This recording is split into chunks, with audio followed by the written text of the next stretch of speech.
Halo everybody, jumpa lagi dengan saya Dr. Merakyat, berbagi untuk rakyat. Kali ini saya kedatangan suatu tamu podcast fenomenal, dokter juga. Kali ini dia adalah dokter. Ya, saya Dr. Tom ya. Nah, Oke. Dr. Tom ini kalau boleh tahu bergelut di bidang apa nih? Saya bergerak di bidang estetik. Ya. Nah, karena di bidang estetik ini lagi berkembang banget ya, terutama mulai di sekitar Asia Tenggara nih mulai maju, mulai peralatan treatmentnya berkembang sekarang. Iya. Jadi sekarang saya ini mengundang Dr. Tom ini karena gini dok, saya mau cerita sedikit ya teman-teman yang ada di sana. Jadi waktu itu saya juga pernah ketemu pasien ya, dan dia itu mengatakan kalau dari di kampung itu ya umur 100 tahun 90 tahun itu kan masih ada. Konon katanya masih ada, dan itu kelihatannya itu seperti umur 50 40 gitu loh. Dan yang di sini saya lihat nih kok orang-orang kok umurnya tuh sebenarnya masih muda, tapi kelihatan tuh kayak tua banget gitu. Dan beda banget sama orang-orang yang di kampung. Nah, di kampung juga katanya dok ya, katanya itu mereka tuh ada yang bilang, ini ada isinya nih badannya nih, makanya dia badannya tuh nggak tua-tua gitu. Walaupun umurnya tua, tapi badannya nggak tua-tua karena ada isinya gitu. Jadi ini keterkaitan juga dengan hubungan yang katanya ada ilmu hitam dan ada ilmu putih ya. Kalau saya sih ilmunya abu-abu ya. Jadi seperti itu. Jadi gimana dok menurut dokter tuh dok? Perbedaan umur itu loh dok. Gini nih, sekarang mau saya tanya isi ya. Ada isinya ini maksudnya isinya apa ya? Kita nggak tahu ya. Mungkin kan karena dia bilang kan ada ilmu hitam atau ilmu putih di isinya segala macam ya. Mungkin ya jin lah dan kawan-kawannya mungkin. Oke. Kalau dari saya sendiri sebenarnya nggak masuk akal. Kalau misalnya nanti memang ada perbedaan, kenapa yang di kota tampaknya lebih tua, kalau yang di desa tuh atau yang di kampung mungkin terlihatnya lebih seger ya. Yes. Pertama nggak usah jauh-jauh deh Bin. Ya. Lihat aja deh, udaranya aja udah beda. Banyak debu ya kan, kalau misalnya di perkotaan ya kan banyak debu. Nah, makanan junk food ya kan, gaya hidup udah beda. Kalau di sana pagi-pagi bajak sawah apa, mungkin ya kalau udah tua enggak, tapi kan masa mudanya dia banyak olahraga atau apa, semua sendiri. Dok, ya. Nah kalau sekarang di perkotaan kalau males nggak ada pembantu bisa pakai jasa yang online ya kan, yang beresin rumah. Sekarang banyak makanan tinggal ambil handphone, pencet, datang makanannya. Tinggal kayak gitu-gitu aja. Jadi untuk aging sendiri, untuk proses penuaan itu banyak faktor yang berpengaruh di situ. Bisa dari makanan, bisa gaya hidup, ini termasuk pola tidur, stres juga masuk, aktivitas ini olahraga ya termasuk ya, olahraga. Saya stresan dok, gimana dok? Dok. Dikit-dikit saya pikirin. Jangan lah Bin, stres gitu gimana? Jadi gitu dok. Tuh berarti kan kita udah dapat nih poinnya nih. Ya seperti pola makan dan juga pola gaya hidup ya, olahraga juga berpengaruh tentu ya dok ya. Dan juga jam tidur tuh, ingat tuh jam tidur yang baik berapa jam dok? Coba dok. Nah kalau misalnya untuk umur produktif ya, sebenarnya jam tidur yang cukup itu sebenarnya 6-8 jam itu cukup. Gitu. Saya kadang 8 jam masih ngantuk bro. Gimana ya dok? Ya tidur lagi, nggak apa-apa Bin. Tidur saya lagi. hobi gitu. Bercanda guys ya. Sama ini dok, ada lagi dok. Ada remaja ya. Remaja ini kelihatannya dia ini tidak percaya diri nih. Seperti saya dulu nih.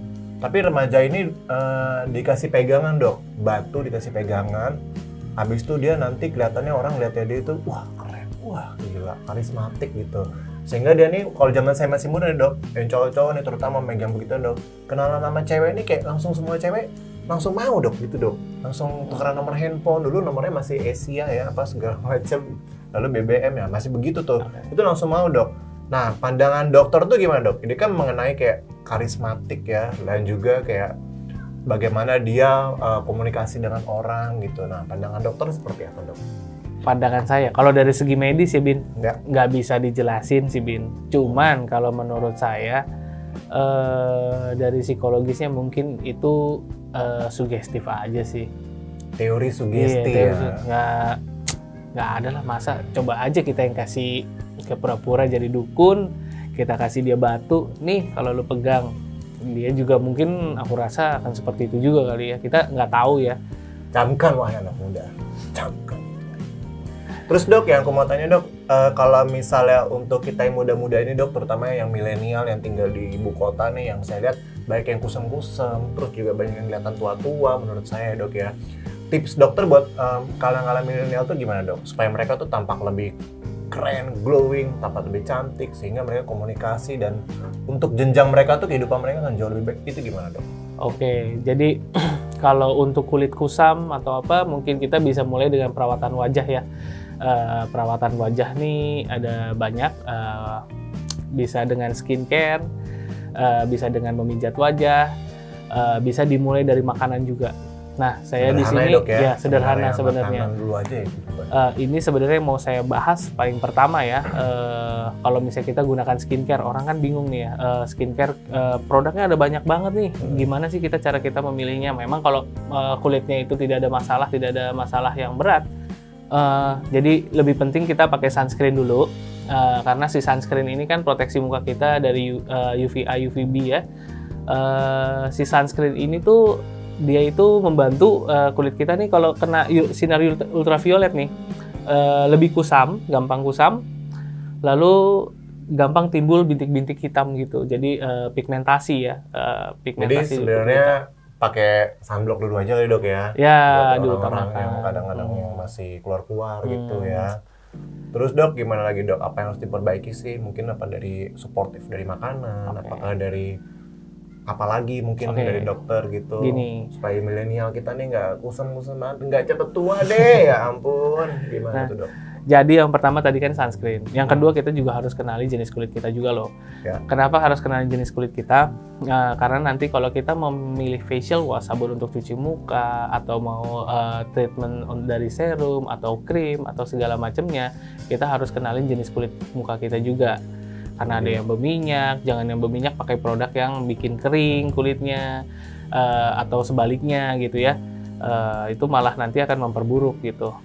Makanan dok, berpengaruh nggak dok makanan? Makanan pengaruh. Untuk lebih dia kelihatan lebih nggak kusam, lebih glowing lah dok bahasanya ya di zaman-zaman sekarang, lebih glowing, cetar gitu kan. Makanan ya. Paling bikin glowing, ambil aja minyak olesin langsung glowing nih. Minyaknya saya tanya minyak goreng dok, mahal dok sekarang dok. Dokter masa nggak ngikutin zaman dok, rugi dok. Ini saya buat gorengan. Ya enggak lah, kalau minyak diolesin jauhnya pasti lebih murah. Oke dok, bagus dok. Nah dok, saya kan ini kan sekarang berpraktek banyak banget nih menangani ibu-ibu hamil ya, terutama yang mau melahirkan dan segala macam ya.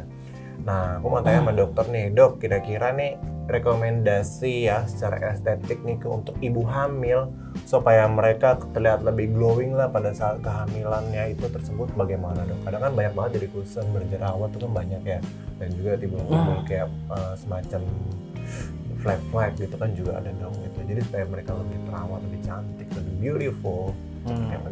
Ya, memang kalau pada ibu hamil biasa perubahan hormon ya biasa terjadi di situ ya.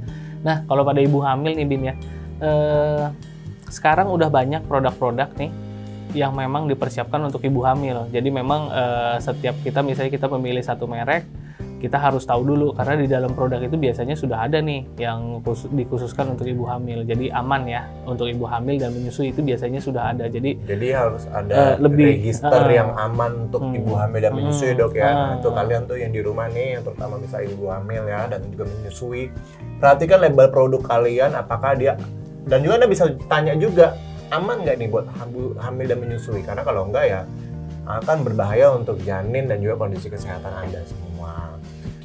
Nah dok nih, saya mau nanya nih dok, kira-kira gimana? Kan ada nih beberapa kerabat saya, kalangan saya, mereka yang padahal umurnya masih 40-50, tapi tuh mereka tuh kelihatannya seperti orang-orang, mereka merasa kayak udah sangat tua, sangat keriput. Terus memang kalau dilihat sih, berdasarkan umurnya tuh kalau dibandingin dengan rakyat-rakyat di desa dok, beda banget dok, mereka tuh jauh lebih tua gitu. Nah saya mau tahu nih dari dokter nih, gimana sih dok untuk orang-orang nih yang berasa nih dia kayak ngerasa tua gitu ya. Nah, tipsnya apa nih buat dokter nih supaya mereka tetap bisa menjadi lebih awet muda gitu dok? Oke, Bin, kan di depan ini nih ya tempat kita nih ya, ada lapangan ya. Pernah nggak di depan pagi-pagi suka ada aktivitas orang-orang yang tua suka senam, olahraga? Ada. Nah, itu salah satunya, Bin. Itu salah satunya. Jadi memang aktivitas fisik tuh pengaruh juga. Aktivitas fisik di luar dari makanan. Kembali lagi kayak yang pertama yang tadi kita bahas tadi itu loh. Sederhana ya Iya, sebenarnya. ya? Iya, memang aktivitas fisik juga ngaruh. Tapi ya memang pada kondisi umur tertentu, ya aktivitas fisiknya juga dibatasin. Misalnya nggak kayak yang umur 60 tahun masih main futsal atau nggak main tenis gitu kan ya. Umur 55 dok boleh nggak fitness dok? Aderai boleh dok, Aderai kan. Aderai ya. Ya itu termasuk Aderai itu menurut saya sih termasuk ini ya menjaga ini ya kesehatannya banget. Mentor saya itu dok, jujur terus terang saya menganggap dia mentor saya dan jauh lebih baik. Saya dukung Aderai sebagai menpora ataupun sebagai menkes. Gitu. Oke. Nah, jadi gitu guys ya, kira-kira untuk seputar dunia estetik ya, dan seputar ya semacam perdukunan yang sebenarnya bisa diperbaiki secara diri sendiri lah, untuk glowing, untuk apa dan segala macam, untuk lebih pede.